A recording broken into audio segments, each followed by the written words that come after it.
Hello, welcome back. कृषि Hindi classes के platform पे फिर से आप सभी का हार्दिक स्वागत है। आज जिस टॉपिक पे हम बात करने वाले हैं उस टॉपिक का नाम है पद परिचय, और पद परिचय का ये सेकेंड पार्ट है। इससे पहले ऑलरेडी पार्ट 1 मैं बनाकर भेज चुका हूँ और आज हम लोग पार्ट 2 में प्रवेश करेंगे। और पार्ट 2 में हम ये जानेंगे कि पद के जो भेद हैं, अर्थात पद के भेद को कितने भागों में बांटा गया है। यानी सीधा सीधा कहने का मतलब ये है कि जो मैंने पार्ट 1 में आप लोग को समझाया है कि पद क्या होता है, पद परिचय क्या होता है, ये सारी बातें मैंने पार्ट 1 में सब क्लियर किया है। आज जो उसके आगे यानी अंतिम मूल बिंदु है पद के भेद, पद के भेद को कितने भाग में बांटा गया है इसके बारे में हम लोग जानेंगे। और मैं आपको बता दूं कि पद परिचय को समझने से पहले हम पद के भेद यानी ये जानेंगे कि यह कितने भागों में बटा है। तो आप लोग बोर्ड पर देख सकते हैं जो अंतिम मूल बिंदु है। मैंने आप लोग को जानकारी के लिए बता दूं कि मैंने पद परिचय स्टार्ट करने से पहले 3 मूल बिंदु बताया था। पद क्या होता है पहला मूल बिंदु, दूसरा मूल बिंदु पद परिचय क्या होता है, और तीसरा जो मूल बिंदु है कि पद के भेद यानी पद के भेद को कितने भाग में बांटा गया है। तो आप लोग बोर्ड पर देख सकते हैं जो पहला भेद है, भेद का प्रकार वो है संज्ञा पद, दूसरा जो है सर्वनाम पद। मैं यहीं पे एक थोड़ा सा जानकारी के लिए ये भी बता दूं कि जब भी हम संज्ञा पद का परिचय करेंगे, जिस वाक्य में हमें संज्ञा पद का परिचय करने के लिए आएगा, तो उसके साथ साथ हमें ये भी जानना है कि जो संज्ञा, जिस संज्ञा के बारे में हम पद परिचय दे रहे हैं वो संज्ञा कौन सा वचन में है। आपको जानकारी होना चाहिए कि हिंदी में वचन 2 होते हैं, एक वचन और बहुवचन। तो आपको ये भी साथ में जानना जरूरी है कि जिस शब्द यानी जिस संज्ञा का हम परिचय दे रहे हैं वो संज्ञा शब्द एक वचन है या या बहुवचन है। ठीक है। इसके साथ साथ ये भी हम लोग जानेंगे कि जो लिंग है यानी जो संज्ञा शब्द का हम परिचय दे रहे हैं वो शब्द संज्ञा जो है वो स्त्रीलिंग है कि पुल्लिंग है ना। आपको जानकारी के लिए बता दूं कि लिंग जो है 2 भेद होता है, पुल्लिंग और स्त्रीलिंग। इसके साथ साथ हम लोग ये भी जानेंगे कि जो भी संज्ञा शब्द का हम परिचय देते हैं उसमें कारक कौन सा कारक है, यानी कारक को हम लोग विभक्ति के भी नाम से जानते हैं।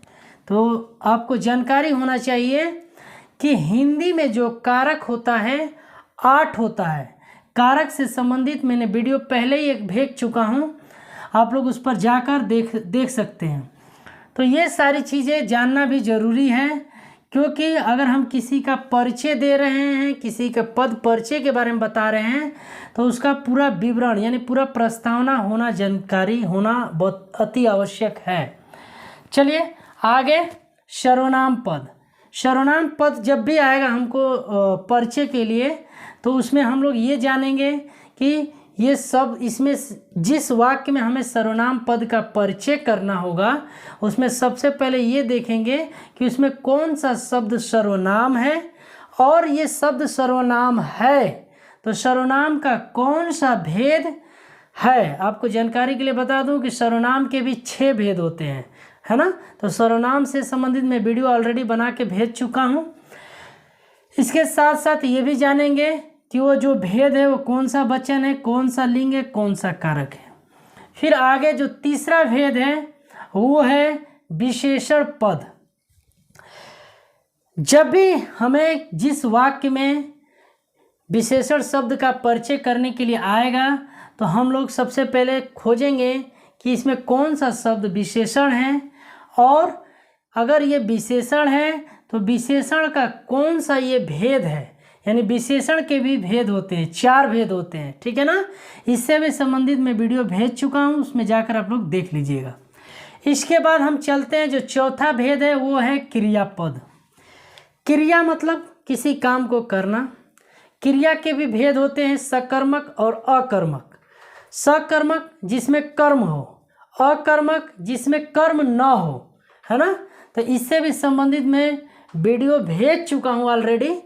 तो जिस वाक्य में हमें क्रिया शब्द का परिचय करने के लिए आएगा तो उसमें हम सबसे पहले ढूंढेंगे कि इसमें क्रिया कौन सा है, और क्रिया है तो क्रिया का कौन सा भेद है, यानी कौन सा प्रकार है, ये भी हम लोग जानेंगे। ये तो चार जो मैंने अभी अभी बताया, इन चारों को एक और नाम से जानते हैं जिसे बोलते हैं विकारी शब्द, जिसे हम लोग हिंदी में इसे विकारी शब्द भी कहते हैं। आगे है जो अगला भेद है अविकारी शब्द। अविकारी शब्द को एक और नाम से हम लोग जानते हैं जिसे कहते हैं अव्यय शब्द कहते हैं। अव्यय शब्द क्या होता है? वे शब्द जो लिंग, कारक, वचन आदि के आधार पे कोई परिवर्तन न हो, यानी जैसे है वैसे ही उसका उपयोग करें, उसे उसका प्रयोग करें उन शब्दों का, तो वो शब्द अविकारी शब्द कहलाता है। अविकारी और विकारी दोनों के डेफिनेशन, दोनों के प्रकार के बारे में पहले से ही एक वीडियो भेज चुका हूँ अपने चैनल पे, उस पर जाइए और आप लोग पूरा विस्तार से देखिए। अविकारी में भी हम लोग चार चीज़ों को पढ़ेंगे। पहला, क्रिया विशेषण क्या होता है, क्रिया विशेषण के कितने भेद होते हैं। संबंध बोधक क्या होता है, संबंध बोधक का अर्थ क्या होता है, ये भी हम लोग जानेंगे।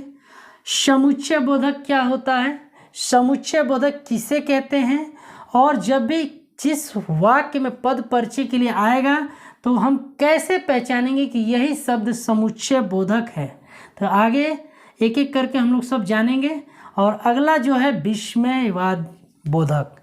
विस्मय बोधक यानी इसको हम कैसे पहचानेंगे कि ये विस्मय बोधक है। तो सारी चीज़ें एक एक करके एग्जाम्पल, जैसे जैसे मैं एग्जाम्पल दे देकर समझाऊंगा, एक एक बातें क्लियर हो जाएगा, है ना। तो ये तो पद के भेद हैं, यानी कितने भाग में इसको बांटा गया है, ये सारी चीज़ें मैंने यहाँ पे क्लियर किया है। जब हमें कुल मिला करके इतनी सारी जानकारी होती है, अर्थात इन सब के बारे में पूरी जानकारी हो जाती है, तब जाकर हम तैयार हो जाते हैं पद परिचय के लिए। अर्थात कहने का मतलब, जब हमें इन सारी चीज़ों के बारे में जानकारी हो जाए, और ये जानकारी हम लोग छोटे क्लासों से पढ़ते हुए आ रहे हैं कि संज्ञा किसे कहते हैं, संज्ञा के कितने भेद होते हैं, सर्वनाम किसे कहते हैं, सर्वनाम के कितने भेद होते हैं, विशेषण क्या होता है, क्रिया क्या होता है, ये सब हम छोटे छोटे क्लासों में पढ़ते हुए आ रहे हैं शुरू से। तो जब हमें पूरी तरह इनके बारे में जानकारी हो जाए कंठस्थ तरीके से, तभी हम ये निकाल पाएंगे कि पद परिचय क्या होता है। ठीक है, ये एक बेसिक चीज़ है। बस आप ये समझिएगा कि इन सब की जानकारी होना पद परिचय के लिए बहुत ही ज़रूरी है।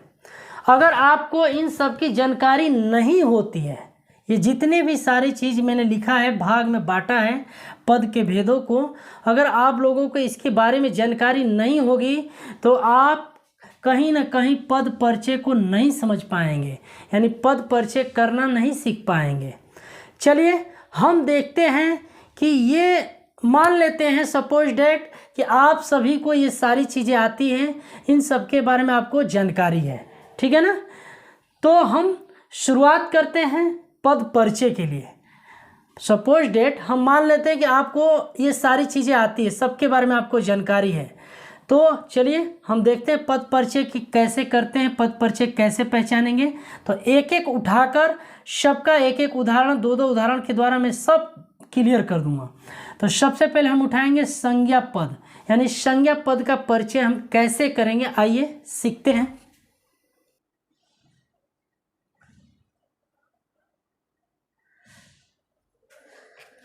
तो आप लोग बोर्ड पर देख सकते हैं, सबसे पहले हम संज्ञा पद का परिचय करने जा रहे हैं। पद के भेद में जो पहला भेद था संज्ञा पद था, तो इसलिए सबसे पहले हम लोग संज्ञा पद परिचय करने जा रहे हैं। आपको जानकारी के लिए मैं बता दूं कि संज्ञा का पद परिचय करने के लिए हमें क्या क्या चीज़ें ज़रूरी हैं, क्या क्या हम उसमें बताते हैं, तो सबसे पहले हम उसमें ढूंढेंगे कि हमारे वाक्य में कौन सा शब्द संज्ञा है। यानी जब भी आपको पद परिचय के लिए आएगा, अगर हमें संज्ञा पद का परिचय करना रहेगा, तो जो भी वाक्य हमारे पास मौजूद रहेगा, जो भी वाक्य हमें करने के लिए आएगा, तो उस वाक्य में हम सबसे पहले क्या ढूंढेंगे कि उस वाक्य में कौन कौन सा शब्द संज्ञा है ना। और संज्ञा है तो संज्ञा का उसमें कौन कौन सा भेद है, क्योंकि मैं आपको जानकारी के लिए ये बता दूं कि संज्ञा के 3 भेद होते हैं मुख्य रूप से। एक होता है व्यक्तिवाचक संज्ञा, एक होता है जातिवाचक संज्ञा, एक होता है भाववाचक संज्ञा।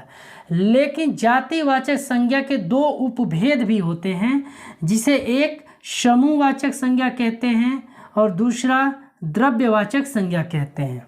तो इस तरह सब मिलाकर संज्ञा के 5 भेद हमें जानना अति आवश्यक है।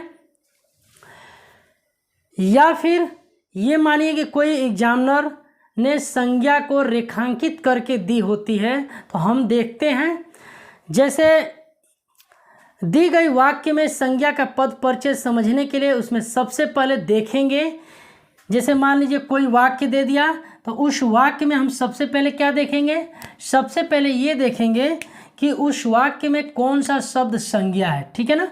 अगर संज्ञा है तो संज्ञा में उस वाक्य में संज्ञा का कौन सा भेद है।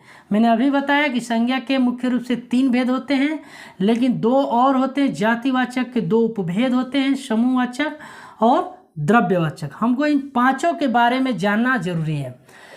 ठीक है। अगर हमें संज्ञा के भेद मिल जाता है, इसके बाद हम ये जानेंगे कि अगर उस जो शब्द है वो कौन से वचन में, एक वचन में है कि बहुवचन में है। ठीक है ना। वचन का परिचय देने के बाद फिर हम चलेंगे लिंग पर। लिंग में हम ये ढूंढेंगे कि जिस शब्द का हम परिचय दे रहे हैं वो शब्द स्त्रीलिंग है कि पुल्लिंग है, तो इसका भी हम लोग परिचय करेंगे। इसके बाद ये निकालने के बाद हम चलेंगे कारक में। कारक में यानी जिस शब्द के बारे में हम परिचय दे रहे हैं, जिस संज्ञा शब्द का हम परिचय देंगे, हम उसमें ये देखेंगे कि जिसके भी बारे में हम दे रहे हैं वो कर्ता कारक है कि कर्म कारक है कि करण कारक है कि संबंध कारक है कि संबोधन कारक है ना, कि अधिकारक कारक है। यानी इस तरह हिंदी में 8 कारक होते हैं। सब मिला जुला कर जो भी वाक्य दिया रहता है, जिस वाक्य में हमें पद परिचय देना रहता है, उसके बारे में, उसके भेद, उसके वचन, उसके लिंग, उसके कारक के बारे में सब कुछ बताना रहता है। तो आइए सबसे पहले हम लोग एक एग्जाम्पल देखते हैं।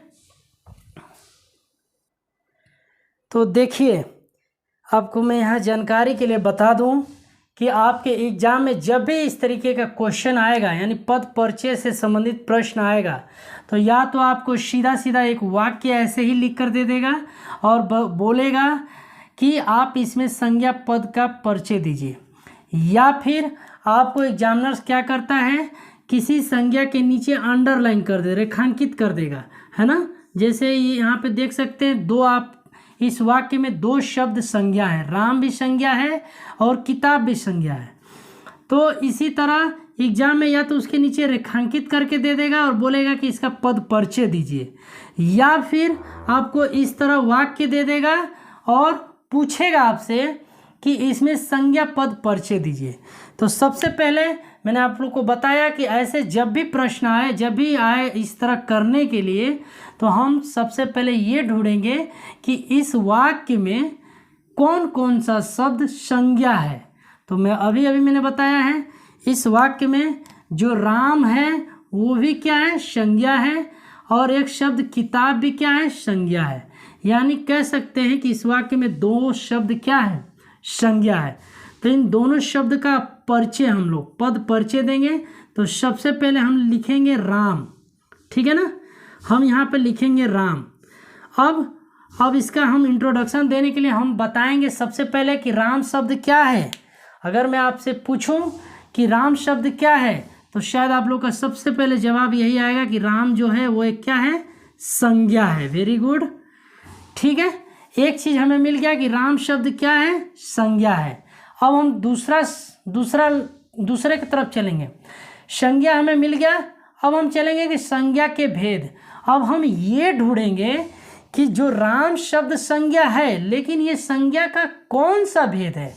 तो आपको मैं बता दूं, जातिवाचक संज्ञा उसे कहते हैं जिसमें किसी व्यक्ति, वस्तु, स्थान का नाम दिया हो, उसे व्यक्तिवाचक संज्ञा कहते हैं।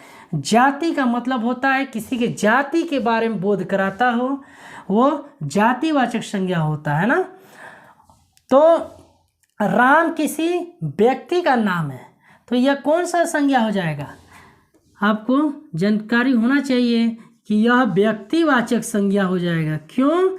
क्योंकि व्यक्तिवाचक ये कहता है कि किसी व्यक्ति, वस्तु, स्थान, प्राणी का नाम हो, वह व्यक्तिवाचक संज्ञा हो। तो राम किसी व्यक्ति का नाम है, इसलिए यह व्यक्तिवाचक संज्ञा हो जाएगा। ठीक है, दो चीज़ हमें मिल गया। अब अगला क्या है पॉइंट इसमें, अगर राम जो है व्यक्तिवाचक संज्ञा है तो राम कौन सा वचन होगा, एक वचन होगा कि बहुवचन होगा। तो यहाँ पे आप लोग देख सकते हैं राम केवल एक ही है, राम यहाँ पे दो नहीं है, एक की बात की जा रही है, इसलिए राम कौन सा वचन होगा, एक वचन होगा। राम क्या होगा, एक वचन होगा। एकदम सेम ऐसे ही एग्जाम में आपको लिखना रहेगा, राम एक वचन होगा। अब हम लोग चलते हैं लिंग पे। अब मैं आपसे पूछूं कि राम जो है अगर एक वचन है तो इसकी लिंग क्या है, राम स्त्रीलिंग है कि पुल्लिंग है। तो ये तो कोई भी बता सकता है कि नहीं राम जो है पुल्लिंग है, तो आप लोग यहाँ पर लिख सकते हैं राम क्या है, पुल्लिंग है। देख सकते हैं कैसे हम लोग पद परिचय निकाल रहे हैं, सेम ऐसे ही एग्जाम में निकालना है आप लोग को। चलिए अब हमें क्या निकालना है, कारक। तो कारक का मतलब ये होता है, इसमें करने वाला, क्रिया को करने वाला कौन है, राम, और जो क्रिया करता है उसको हम लोग क्या कहते हैं, कर्ता कहते हैं। अर्थात जो भी काम करने वाला होता है उसे हम कर्ता कहते हैं। इसलिए यहाँ कारक क्या होगा, कर्ता होगा, कर्ता कारक। क्यों? क्योंकि राम जो है कर्ता है, सब्जेक्ट है, क्योंकि राम करने वाला होता है। राम क्या कर रहा है, तो किताब पढ़ रहा है, तो यहाँ क्रिया कौन कर रहा है, राम कर रहा है, तो इसलिए राम क्या हो जाएगा, कर्ता कारक हो जाएगा। तो इस तरह हमने राम शब्द का पद परिचय यहाँ पे पूरे कंप्लीट कर दिया। आई होप, मैं उम्मीद करता हूँ कि ये बातें आपको क्लियर हो गया होगा। अब इसी तरह हम दूसरे शब्द का भी निकालेंगे, क्योंकि इस वाक्य में दो दो संज्ञा दी गई है, तो एक संज्ञा कंप्लीट हो गया। अब दूसरा शब्द का भी हम लोग निकालेंगे, आइए उसको भी देखते हैं। दूसरा शब्द है किताब। अब मैं आपसे पूछूं कि किताब जो शब्द क्या है, तो सबसे पहले आपका जवाब आना चाहिए कि किताब जो है संज्ञा शब्द है।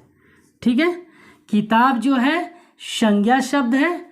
अगर ये संज्ञा शब्द है तो संज्ञा का कौन सा भेद है, तो आपको यहाँ पे जानकारी होना चाहिए कि जब किसी जाति के बारे में बताए। देखिए किताब, कौन सी किताब, किताब का नाम तो यहाँ पे नहीं दिया है ना। किताब बहुत सारी किताब होती है, गणित की भी किताब होती है, हिंदी की भी किताब होती है, उर्दू की भी किताब होती है, बहुत सारी किताब होते हैं। लेकिन यहाँ पे किताब का नाम ना देकर सिर्फ किताब लिखा है, तो कौन सी किताब, यानी किताब के जाति का बोध करा रहा है। इसलिए यहाँ पे कौन सी संज्ञा का भेद होगा, जातिवाचक संज्ञा होगा। ठीक है, जातिवाचक संज्ञा, यानी जिसके बारे में हमें पूरी जानकारी ना हो, जिसका नाम ना दिया हो, वो जातिवाचक संज्ञा कहलाता है। तो इसलिए ये जातिवाचक संज्ञा हो जाएगा। दो बातें क्लियर हो गया। अब हम लोग चलेंगे वचन। अब देखिए, अब यहाँ पे थोड़ा सा उलझने वाला क्वेश्चन है। उलझने वाला क्वेश्चन ये है कि जो हमें तीसरा पॉइंट निकालना है कि किताब जो शब्द है एक वचन है कि बहुवचन है। तो आपको मैं बता दूं जानकारी के लिए कि ये चीज़ हम वाक्य से निकालेंगे। राम किताब पढ़ रहा है। अब देखिए, राम कोई एक ही किताब पढ़ रहा है, दो किताब नहीं पढ़ रहा है। क्योंकि अगर हम ये वाक्य पढ़ते कि राम किताबें पढ़ रहा है ना, तो अब किताबें जो शब्द होगा वो बहुवचन हो जाएगा। लेकिन यहाँ एक की बात हो रही है, राम किताब पढ़ रहा है, यानी एक किताब पढ़ रहा है, इसलिए क्या हो जाएगा, एक वचन हो जाएगा। क्लियर है। अब हम लोग चलते हैं लिंग में। अब लिंग क्या होगा, किताब जो शब्द है स्त्रीलिंग होगा कि पुल्लिंग होगा। तो थोड़ा सा हम वाक्य पे चलते हैं। हम लोग जब भी किताब पढ़ते हैं तो ये नहीं कहते हैं कि किताब पढ़ लिया, हमने किताब पढ़ ली, है ना। तो किताब जितने भी भाषा से संबंधित या बुक का नाम हो या भाषा जो जितने भी होती हैं सब स्त्रीलिंग होती है। आप लोग को मैं जेंडर जो वीडियो बनाकर भेजा हूँ उसमें सारी बातें एक एक क्लियर किया हूँ कि कौन कौन सी चीज़ें स्त्रीलिंग में आती हैं, कौन कौन सी चीज़ें पुल्लिंग में आती हैं। तो इसको अधिक जानकारी के लिए मेरे जो पिछले वीडियो हैं लिंग जो चैप्टर में पढ़ाया हूँ उसमें आप लोग जाकर देख लीजिएगा। तो मैं यहाँ पे बता दूँ कि भाषा से जितनी भी संबंधित चीज़ें बातें होती हैं, जितने भी नाम होते हैं सब स्त्रीलिंग में आते हैं, इसलिए किताब क्या होगा, स्त्रीलिंग होगी। ठीक है ना, क्योंकि हम लोग क्या बोलते हैं, किताब हमने पढ़ ली, है ना, बोलते हैं कि नहीं बोलते हैं। अब देखिए हमें लिंग मिल गया। अब फिर क्या हमें निकालना है, कारक निकालना है। तो अब सवाल फिर से उठ रहा है कि कारक क्या होगा। तो आप फिर से वाक्य पर चलिए। देखिए यहाँ पे वाक्य क्या कह रहा है, राम किताब पढ़ रहा है। राम क्या पढ़ रहा है, तो राम किताब पढ़ रहा है। तो जो किताब शब्द है वो कर्म का प्रयोग हो रहा है, कर्म का उच्चारण दे रहा है, इसलिए किताब जो होगा, क्योंकि करने क्रिया को करने वाला कौन होता है, कर्ता, यानी राम क्या हो गया, कर्ता हो गया। और यहाँ कर्म क्या है, किताब है, इसलिए ये कर्म कारक हो जाएगा। ठीक है ना, किताब जो है कर्म कारक हो जाएगा। तो इस तरह मैंने आप लोग को उदाहरण देकर एक एक बातें यहाँ पे क्लियर कर दिया है। इसी तरह और भी एग्जाम्पल जब भी आए आप लोग को निकालने के लिए, संज्ञा पद परिचय करने के लिए जब भी आए, तो सबसे पहले उस वाक्य में आप लोग खोजिए, ढूंढिए कि उस वाक्य में संज्ञा शब्द कौन सा है, उस संज्ञा शब्द को बाहर निकालिए। फिर उसमें वो बताइए कि संज्ञा का कौन सा भेद है। भेद निकालने के बाद फिर उसमें बताइए कि वो एक वचन है कि बहुवचन है। ठीक है ना। फिर वचन निकालने के बाद फिर आप उसमें लिंग बताइए कि स्त्रीलिंग है कि पुल्लिंग है। ठीक है ना। अगर ये निकल जाता है तो फिर उसमें कारक बताइए कि ये कर्ता कारक है कि कर्म कारक है कि संप्रदान कारक है कि करण कारक है कि संबंध कारक है कि अधिकरण कारक है कि संबोधन कारक है ना। तो ये सारी चीज़ें एक एक बातें जब आप क्लियर करेंगे, एक एक बातें लिखेंगे, तब जाकर उस संज्ञा शब्द का पद परिचय कंप्लीट होगा। तो इस तरह मैंने एग्जाम्पल के माध्यम से आप लोग को संज्ञा पद परिचय के बारे में क्लियर कर दिया है। अब हम लोग आगे चलते हैं।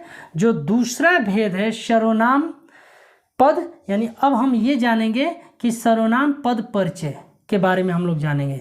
सर्वनाम पद परिचय कैसे पहचानेंगे कि ये सर्वनाम है और उसके बारे में हम कैसे परिचय देंगे, यानी सर्वनाम के कितने भेद होते हैं, वो सारी बातें हम लोग सर्वनाम पद में सीखेंगे। आइए उसको भी देखते हैं। तो जो पद का दूसरा जो भेद है वो है सर्वनाम पद परिचय। जिस तरह हमने अभी अभी आप लोग को संज्ञा पद परिचय के बारे में क्लियर किया है, सेम उसी तरह सर्वनाम पद परिचय के बारे में भी जानेंगे। तो पहले उसके ट्रिक को समझते हैं कि जब भी जिस वाक्य में हमें सर्वनाम शब्द का पद परिचय करने के लिए आएगा, तो सबसे पहले उसमें हम लोग खोजेंगे कि उसमें उस वाक्य में कौन सा शब्द सर्वनाम है। सर्वनाम अगर मिल जाता है तो फिर उसके बाद हम खोजेंगे कि वो शब्द जो है वो सर्वनाम का कौन सा भेद है। तो मैं आपको जानकारी के लिए यहाँ पे बता दूँ कि सर्वनाम के 6 भेद होते हैं। पहला जो होता है पुरुषवाचक, दूसरा निश्चयवाचक, तीसरा जो होता है अनिश्चयवाचक सर्वनाम, चौथा संबंधवाचक सर्वनाम, पांचवा प्रश्नवाचक सर्वनाम, और जो छठवां यानी अंतिम भेद होता है निजवाचक सर्वनाम। अब इन सब के बारे में जानने के लिए आपको मेरा जो वीडियो है, जो मैं पहले से ही अपने चैनल में डाल रखा हूँ, सर्वनाम को समझने के लिए आप उस वीडियो में जाइए और सर्वनाम के बारे में आप लोग इसको एकदम विस्तार से समझिए। पुरुषवाचक का मतलब होता है जो पुरुष जाति का बोध कराता है। निश्चय का मतलब होता है कोई चीज़ एकदम निश्चय हो, क्लियर हो, है ना, निश्चय होता है।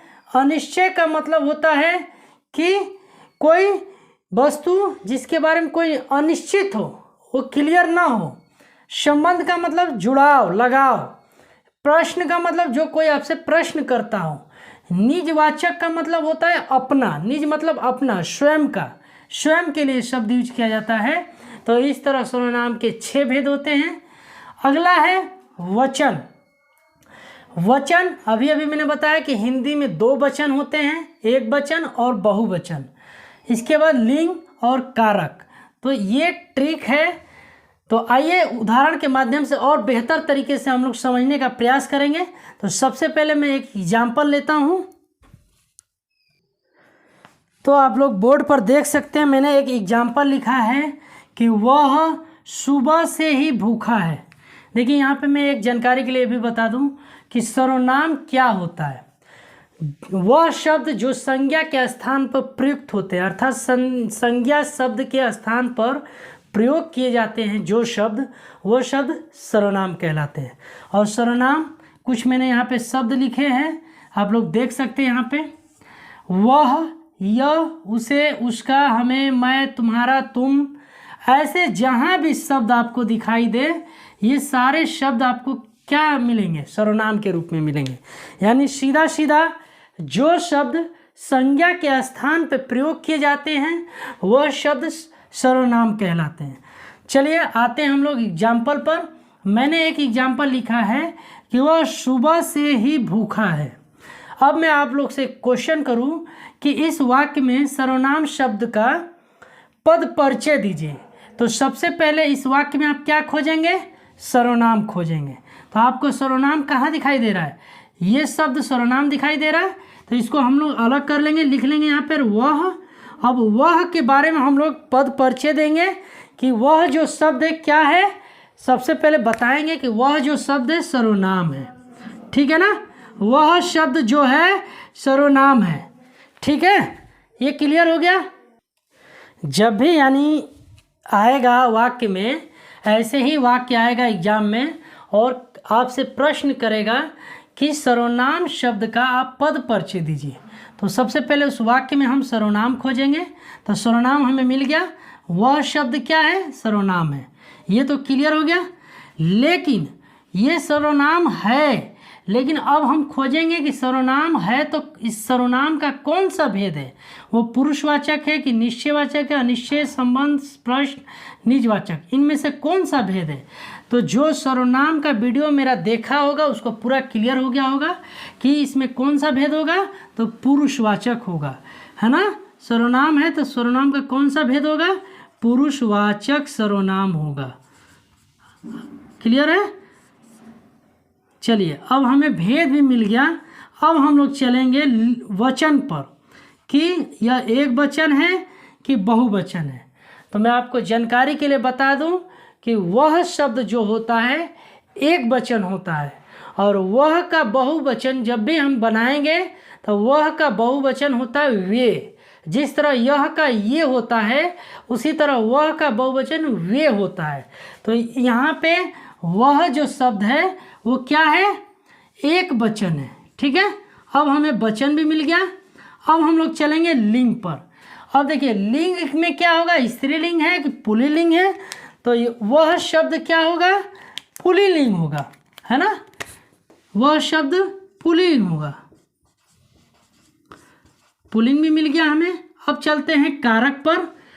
कारक क्या होगा, तो कारक मैंने बताया था कि जो कर्ता करने वाला होता है उसे क्या बोलते हैं, कर्ता कारक बोलते हैं। तो यहाँ पे वह क्या कर रहा है, सुबह से भूखा है, किसके बारे में बात की जा रही है, वह के बारे में। तो वह क्या हो गया, आपका कर्ता हो गया, कर्ता कारक। तो इस तरह हमने इस वाक्य के माध्यम से ये समझाया आपको कि सर्वनाम शब्द का पद परिचय कैसे निकाला जाता है। आई होप, उम्मीद करता हूँ कि अब आप लोग को ये क्लियर हो गया होगा और एग्जाम में जब भी आएगा तो सर्वनाम शब्द का कैसे हम लोग पद परिचय निकालेंगे ये देखने के बाद अब किसी तरीके का डाउट नहीं रहेगा। हाँ, ये याद रखिएगा कि जब भी सर्वनाम शब्द का पद परिचय है तो ये शब्द सारे सर्वनाम होते हैं, उस वाक्य में ये शब्द खोजिएगा, है ना। तो चलिए, ये वीडियो आप लोग अंत तक देखिएगा और आज का वीडियो मेरा पार्ट 2 है। अब इसके आगे जो भी भेद बचे हुए हैं, पद के जितने भी भेद बचे हुए हैं उसको पार्ट 3 में रखेंगे। आज के लिए इतना ही। वीडियो देखने के बाद ज़रूर बताइएगा कि मेरा ये पढ़ाया गया जो भी टॉपिक है कैसा लग रहा है आप लोग को। और ठीक है, थैंक यू।